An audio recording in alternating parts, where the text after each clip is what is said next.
ఆయన అక్కడ నుండి హైదరాబాద్కు తిరుగు పయనమయ్యారు.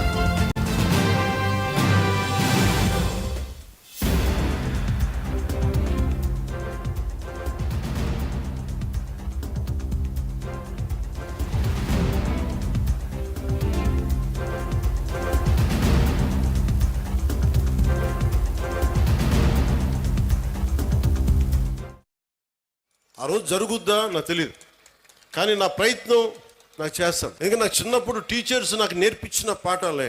ఒక టీచర్ నాకు దేశభక్తి గురించి చెప్తే, ఇంకో టీచర్ నాకు సైన్స్ గురించి చెప్పాడు. ఒక్కొక్క టీచర్ సరిగ్గా ఉంటే మనకి ఆ సబ్జెక్ట్ మీద ప్రేమ వచ్చేస్తుంది. సో టీచర్స్ కూడా నా విన్నపం, నాకు తెలుసు మీకు ఎంత కష్టాలు ఉంటాయో. మీరు నలిగిపోతూ ఉంటారు, పిల్లల్ని చెప్పి అలిసిపోయి ఈ పిల్లల్ని కూర్చోబెట్టిలోపు 5 మంది లెగుస్తూ ఉంటారు, మీరు అలసిపోతారు. పోషకాహారం మీకు కూడా కావాలి. నిజంగా నాకు అదే అనిపిస్తుంది. ఎందుకంటే అలిసి నేను సభల్లో మాట్లాడుతూ గొంతు అవిసిపోతూ ఉంటుంది నాకు. సో పోషకాహారం పిల్లలకే కాదు, మీకు కూడా కావాలి. మీకు కూడా వైటమిన్ డెఫిషియన్సీ ఉందా, మీకు కూడా ఒకసారి వైటమిన్ డెఫిషియన్సీ ఉంటే విసుగు వచ్చేస్తుంది. సో అది కూడా చూడాలని నేను కోరుకుంటా ఉన్నాను. Highest paid job should be for teachers. ఈ దేశం బాగుండాలి.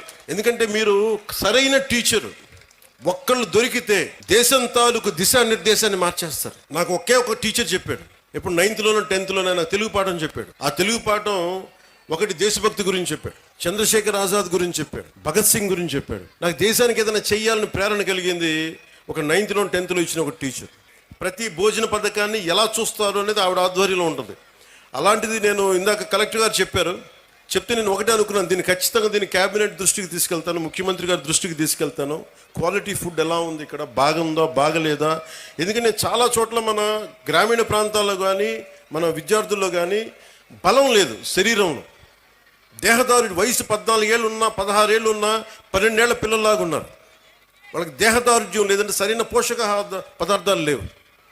అందుకని ఇవన్నీ ఉండేలా ఏం చేయాలి అనేది ఒకసారి ఇంకొంచెం లోతుగా అధ్యయనం చేసి, కేవలం ఒక పూట భోజనం ఏదో కార్బోహైడ్రేట్స్ పెట్టేది అన్నం వీటితో కాకుండా బలంగా ఏం పెట్టాలి అనేది దాని మీద కొంచెం లోతుగా అధ్యయనం జరగాలి. అమెరికాలో ఎలా అయితే ఫస్ట్ లేడీ చూశారో ఇక్కడ క్యాబినెట్ చూడాలని నేను కోరుకుంటా ఉన్నాను.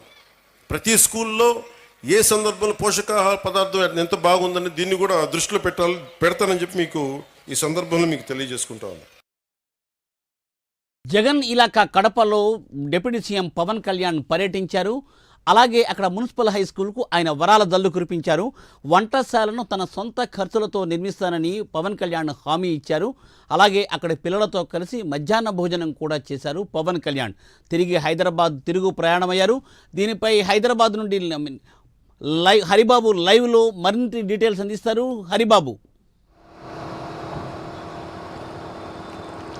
థ్యాంక్ యూ మూర్తి. ఏదైతే పవన్ కళ్యాణ్ కడప జిల్లా పర్యటనకు సంబంధించి అదే విద్యార్థులు, తల్లిదండ్రులు, అధ్యాపకుల సమావేశానికి ఈరోజు ప్రత్యేకంగా కడప మున్సిపల్ హై స్కూల్కి రావడం జరిగింది. దాదాపు 1400 మంది విద్యార్థులు పైగా ఇక్కడ మున్సిపల్ పాఠశాలలో చదువుతున్న నేపథ్యంలో ఆ విద్యార్థులతో పాటు తల్లిదండ్రులతో కూడా ఆయన మమేకమైన పరిస్థితి కనిపించింది. ఏదైతే ప్రధానంగా స్కూల్లో విద్యార్థులు ఎదుర్కొంటున్న సమస్యలు, వాళ్ళ అభిప్రాయాలన్నింటినీ, అలాగే తల్లిదండ్రుల అభిప్రాయాలన్నీ ఆయన విన్న తర్వాత ఉపాధ్యాయుల నుంచి కూడా వాటికి సంబంధించిన పరిష్కార మార్గాలను కూడా ఆయన తీసుకుని ఏదైతే సమస్యలు ఉన్నాయో ఆ సమస్యలన్నింటినీ అక్కడికక్కడే ఏదైతే జిల్లా కలెక్టర్ ఉన్నారో జిల్లా కలెక్టర్కి కూడా ఆయన పూర్తి స్థాయిలో నివేదించడం జరిగింది.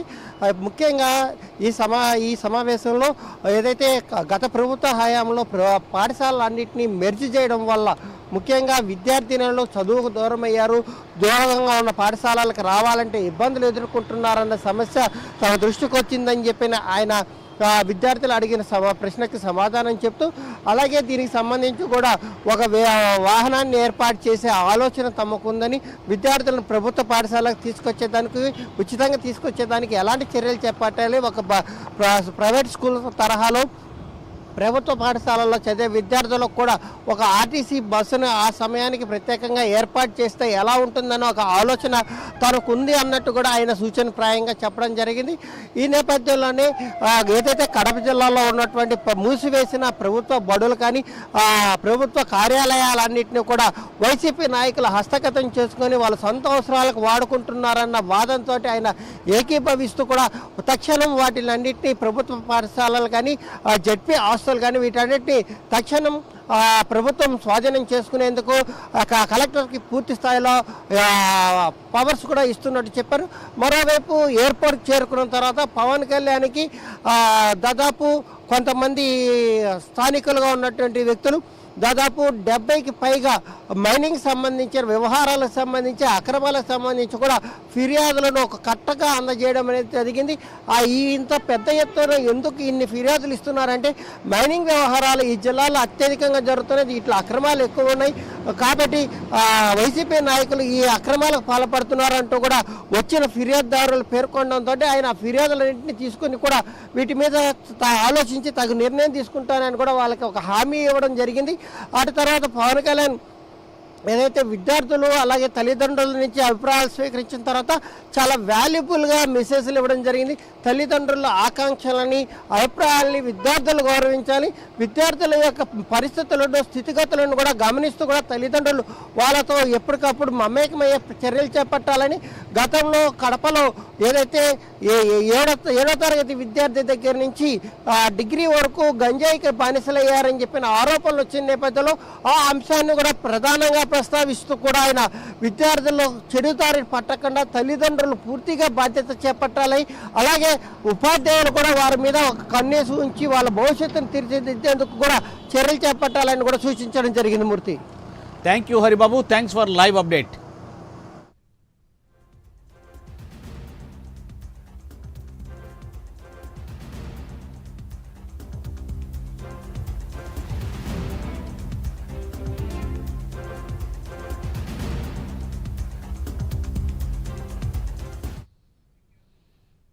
మాజీ సీఎం కేసీఆర్ను మంత్రి పొన్నం ప్రభాకర్ కలుసుకున్నారు. ఎర్రవెల్లి ఫామ్ హౌస్కు వెళ్లి తెలంగాణ తల్లి విగ్రహ